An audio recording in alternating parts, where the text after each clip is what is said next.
Она писала ему письма, так по старинке на листочке.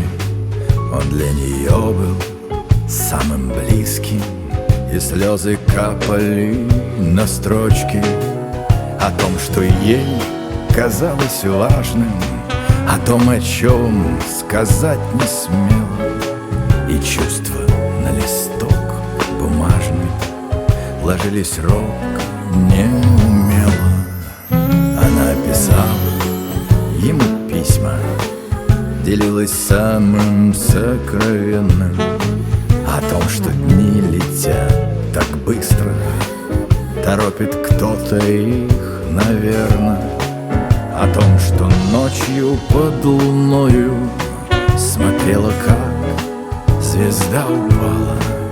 Она писала: я с тобой всегда быть вместе загадала.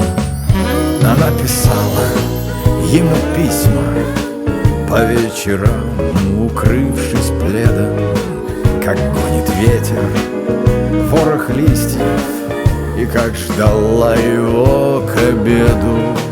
О том, что завтра обещают опять дожди, непогоду. Она писала: я скучаю, быть может, ты придешь в субботу.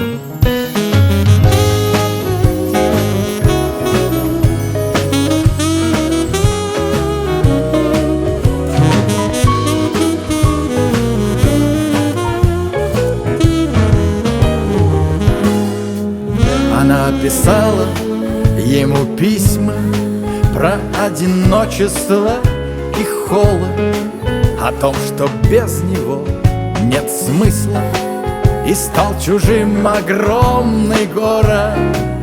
Она писала ему письма, но никогда не отправляла.